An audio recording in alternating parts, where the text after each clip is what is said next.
There is no guarantee for success, but there are ways to get closer to it when you do the right things. Who you surround yourself with is just as important as what you do. Finding the right people, the right classes, the right activities, and taking the right tests are all decisions that shape your future. Find out more today on Destination University with Dr. Cynthia Colon. Dr. Colon and her guests will give you the tips you need, whether you're a student, parent, or educator. Now, here is your host, Dr. Cynthia Colon. You're listening to Destination University, a podcast for college-bound teens and the parents, mentors, and educators who support them. If that is you, you are exactly where you're supposed to be. Hello, everyone. I'm your host, Dr. Cynthia Colon, TEDx speaker, college admissions strategist, and author of the book, Be Committed, Get Admitted. Welcome to Destination University. We help college-bound teens create an action plan, become interesting applicants, and write compelling essays that increase acceptance letters. We do all this through online or live group classes and private counseling. Consider me your happy success expert. Being here today already tells me you are looking to get ahead, find practical advice, and take action steps. You are growing the community of happy and well-informed families across the country. Thank you for joining the movement.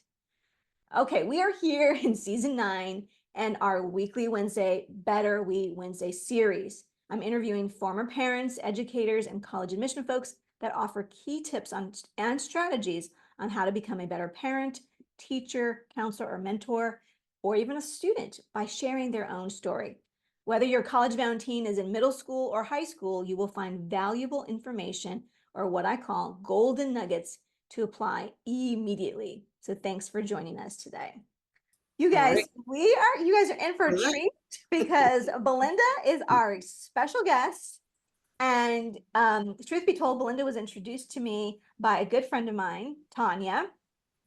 I always call her Tanya Castro, but I know that's not her married name, Tanya Brent, who she and I go way back when we were working. I was at Vassar College, and I want to say she was at Dartmouth maybe, or Penn, I can't remember, but one of the Ivy League schools. So welcome, Belinda. Thank you. Hello. Hello. Oh, tell us where you're tuning in from, and let's see that little shirt you've got on there. Great to see you. Yeah. Hey. Just a little bit of a reveal. UCLA, Yes. UCLA Yeah. Mom. I know. Tell us where Yes. you're tuning in from. Yeah.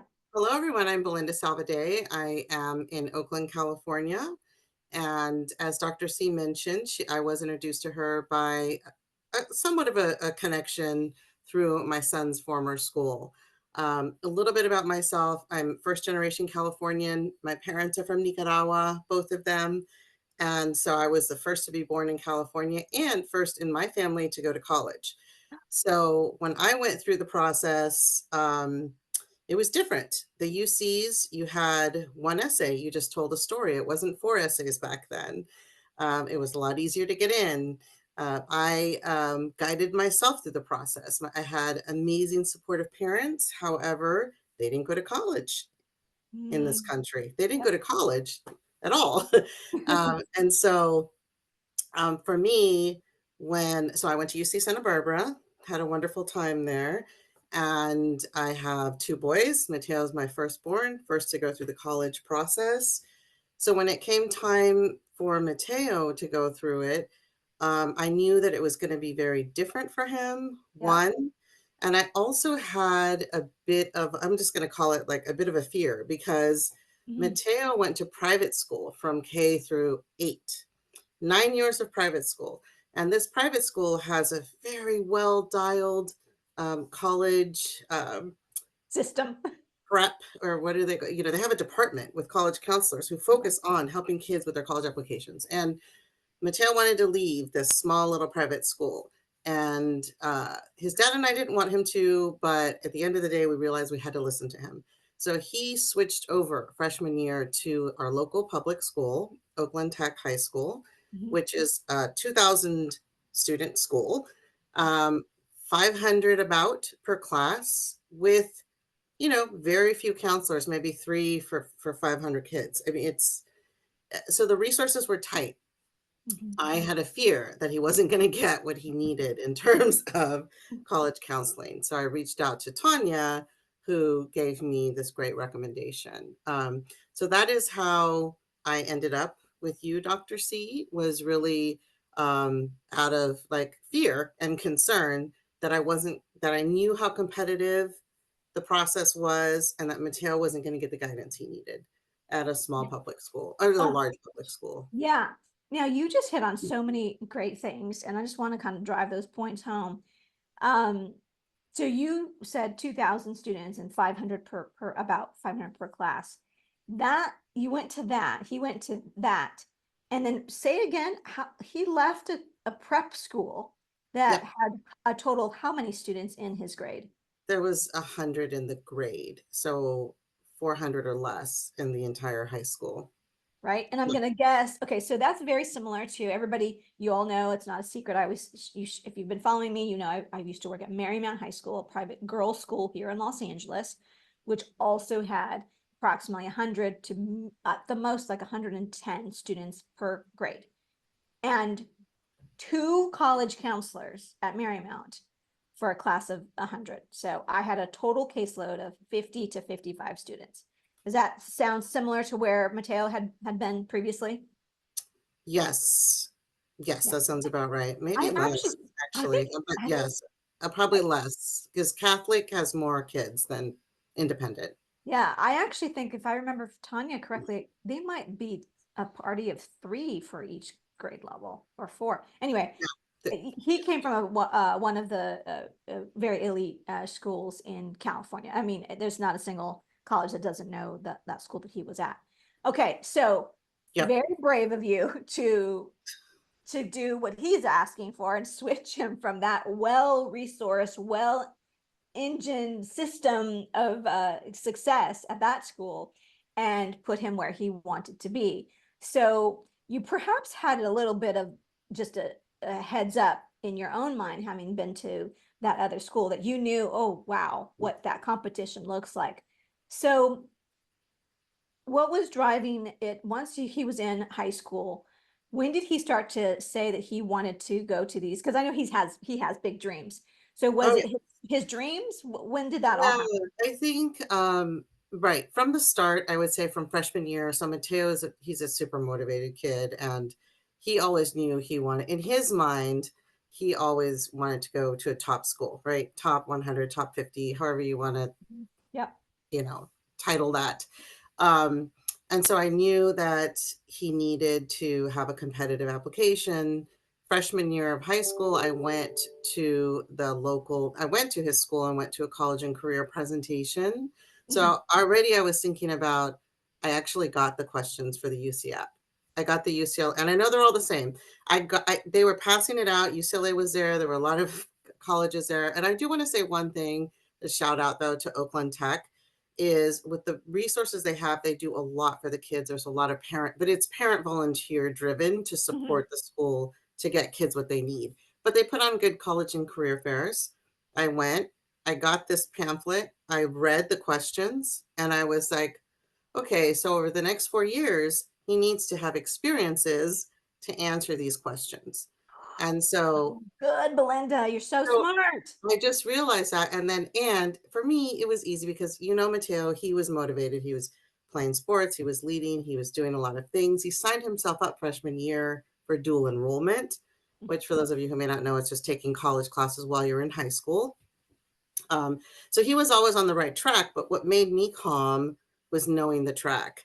Like I had a sense of he's going to answer these questions when he gets to the end of it. He needs to have experiences to discuss.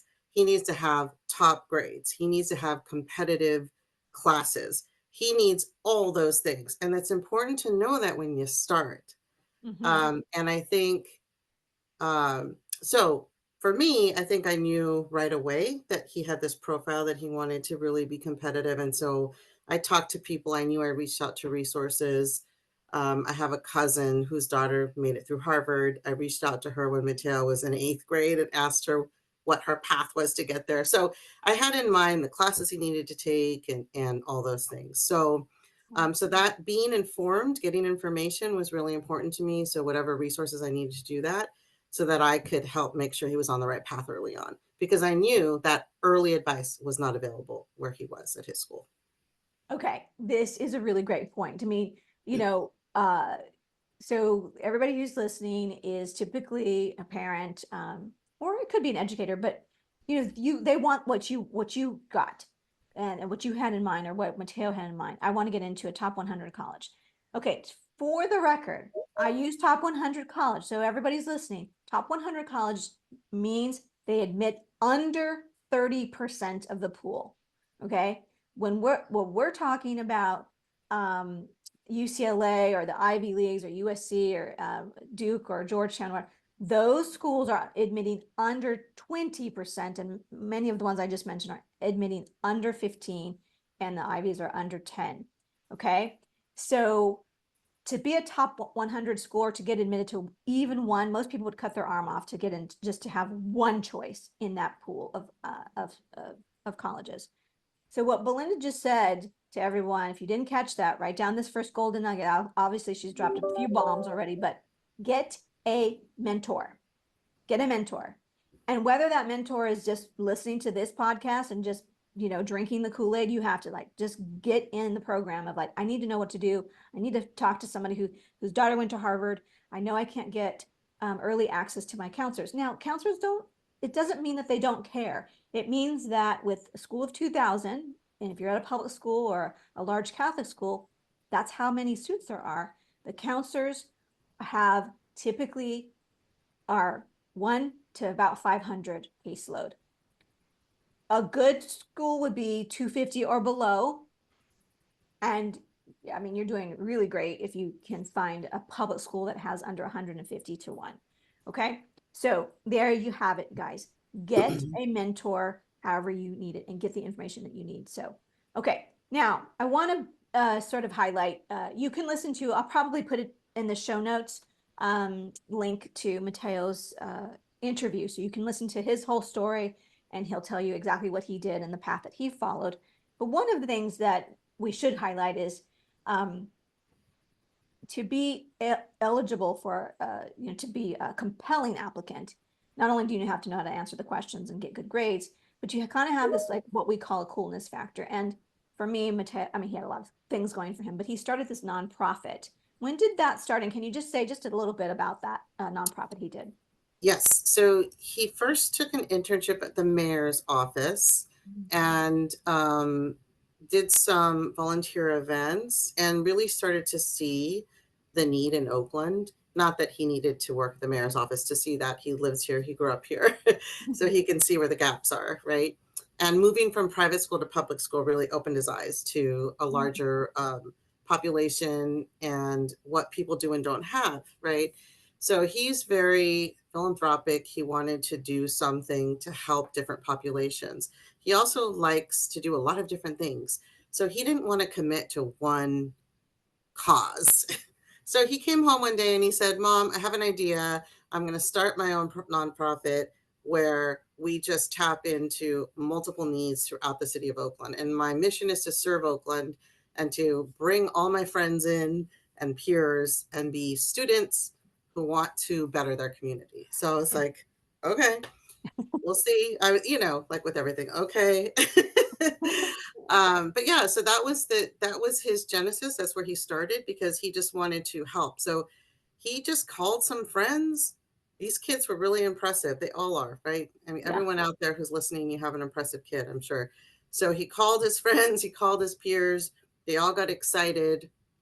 They started organizing events. They did, trash pickups, picked up rallied 60 kids in a week's notice to pick up on MLK Day, 5,000 pounds of trash in the city.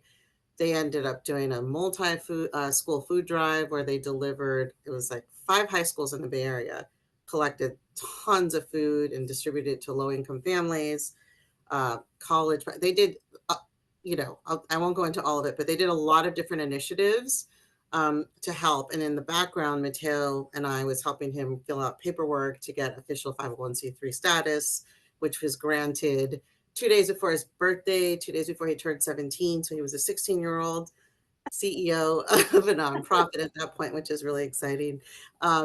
And he just went from there. They ended up recruiting a lot of people, a big base of volunteers now. He's passed it on to other seniors that are here at Head Royce and other places that are keeping the torch going. And he's also expanding at UCLA. He's been doing some work with homeless people. So that was the key there was, it was his idea, something that he was passionate about, something that he was excited to do. Because if you give your kids ideas, I know this, if I tell them go do this, it's like, it's not going to happen unless they're really passionate about it and it's something that they love. And he put everything into that nonprofit. So, Yeah. so that's what Mateo Okay. did. Yeah, the real key there is that he was the leader of that, right? So you can do community service and put in your time, but this is really taking it to another extreme, which we call that's the difference between involvement versus impact leadership. And so he moved from the category of being involved in a number of things to impact leadership. So just want to drive home that point too. Okay, so we want to know, our parents want to know, what was it like going through the process, the college admission process, as a parent? Now you've done all your work and supported him, and now you're getting, it's either second semester, junior year, and right? Like the second semester juniors that I'm working with now, I mean, I've sent them a package. We're like, okay, we're 10 months away. Like, this is no joke anymore. And so walk us through your feelings and how you or maybe you didn't. Did you stay Yeah. calm? Did you Oh, not stay calm? Like, what oh happened? my gosh. I mean, first of all, looking back, and the parents I talk to now, because I have friends who are going through the process now with their kids, it's a marathon. Just be aware, like, no, now it goes on and on and on because it's not like, oh, I'm going to do the application, I'm done. You start out with, you need to do the essays. And for Mateo, he did that the summer before his senior year, which was a huge, huge benefit, because getting that on paper out of the way, that kind of daunting process. So starting with essays, but then you have all the different resumes and the individual questions from different colleges and different deadlines. So it does drag on a bit. It's a marathon, it's not a sprint, I would say, that senior year. For me, I think I was calm. I mean, the key that I was trying to get is, like Dr. C said, he had a lot of things going for him, but the packaging is not that easy. And that's where, enter Dr. C, right? How do you pull all this together and tell the compelling story? Because while I know everything my child has done and he knows everything he's done and his capability, these are complete strangers that are going to be reading his application who have very little time. So really, how do you get that compelling story, get it all packaged well? And so for me, I didn't know how to do that. Like, that's where I knew I needed, like Mateo needed help with that, right? Is how do you package everything? How do you get it all together? Also, I really love my child and I did not want to be fighting with him every day. And so I just loved being able to just delegate. Like, I could be the supportive mom and Dr. C could be the bad guy when she needed to be the bad guy if she could, and keep him on track. Because as I said, there's a lot of steps to it. It's not just one and done. And so Dr. C is really good. She has good rapport with kids, and she keeps them moving forward.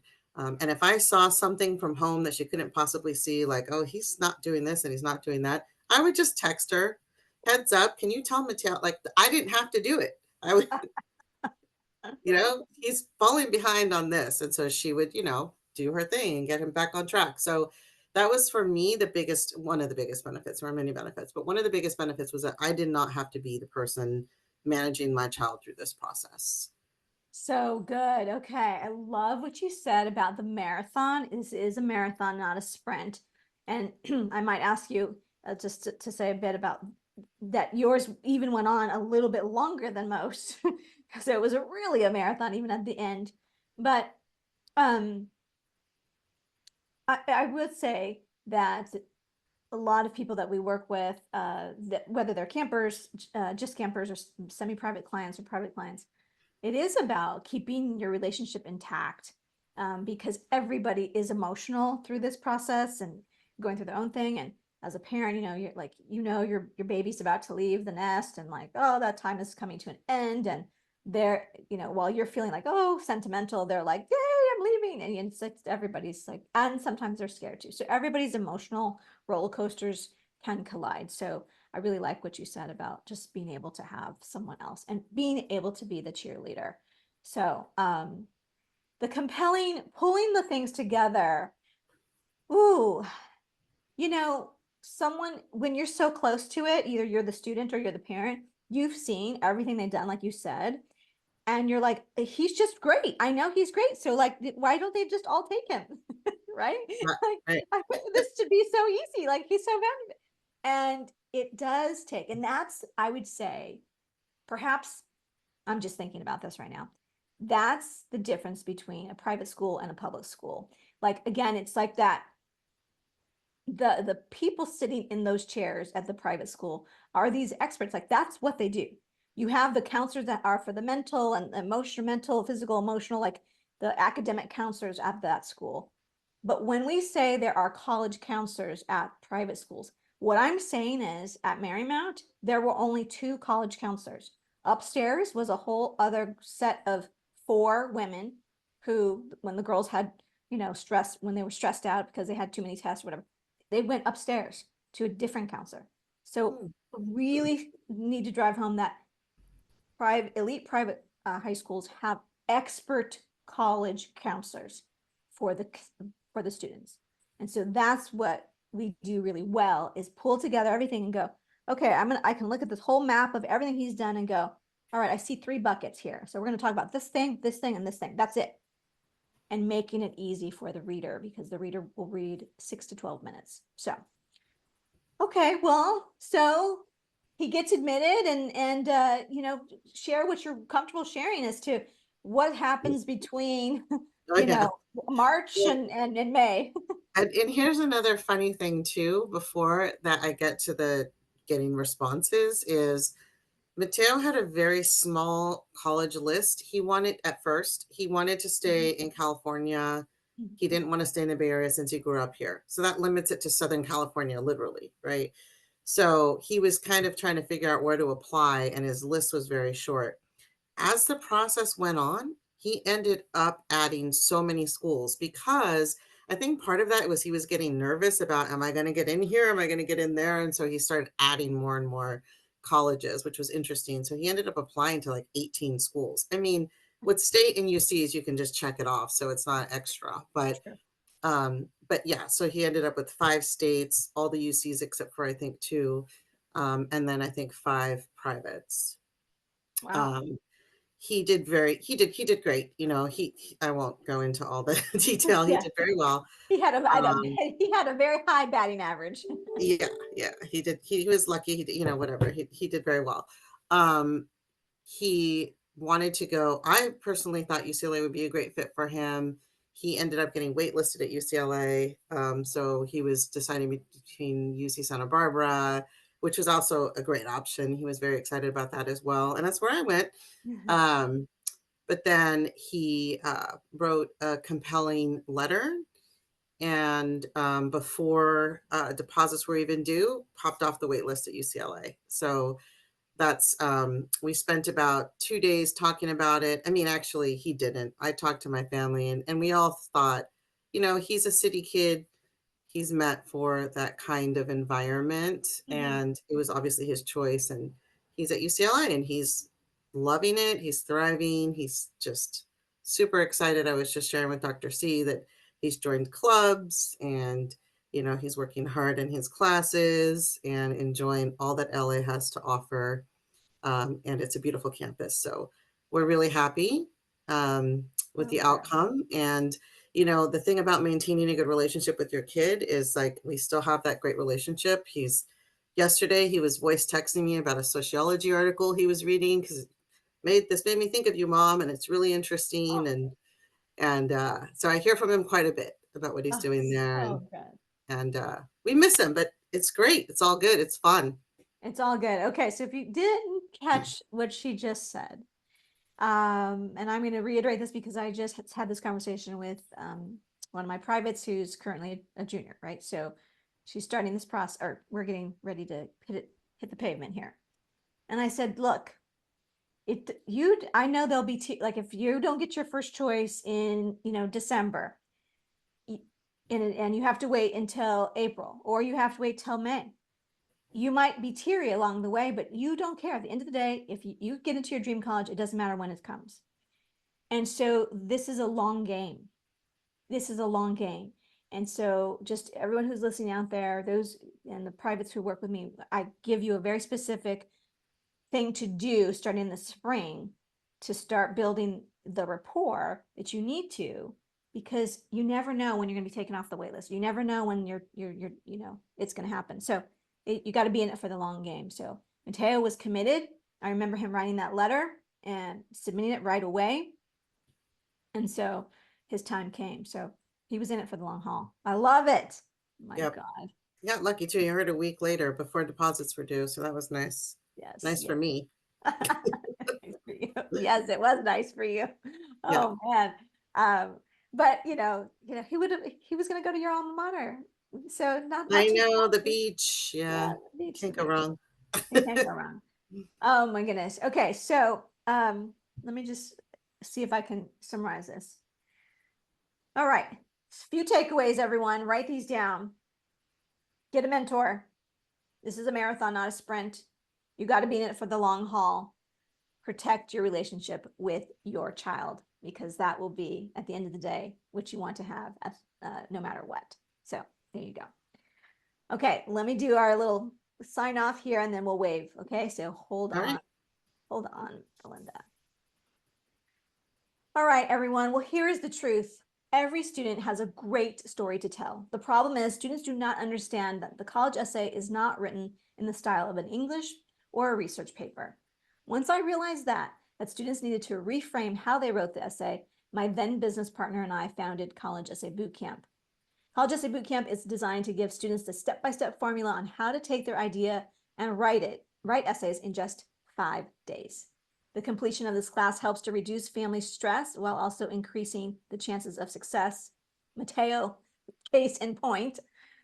The summer course is open to all rising juniors and seniors, and I'm excited to announce that the 2024 summer dates are now announced, and you can reserve your spot with just $500. Early registration saves you 10%, so hop on over to drcynthiacolon.com and scroll to the bottom, and you'll get there where you can click the link. Okay, that's all I have for you, my friends. Thank you for tuning in for Destination University. I'm Dr. Cynthia Colon, your happy success expert. If this episode has in any way helped fueled you or inspired you, and how could it not, please share this episode with 3 people in the next 30 minutes. You can subscribe to Destination University wherever you get your podcast. And if you haven't binge listened to our previous seasons, do it. If you know an 8th grader or high school student, dive in and take every piece of advice possible. Start with episode 1, where I interview my mom. You'll love her. Okay, I'll be sure to see you next week, same time, same place. Until then, wherever you are, may you have a happy and sunny day. Bye for now. Thank you so much for listening this week to Destination University. Be sure to join Dr. Cynthia Colon again and get one step closer to your success.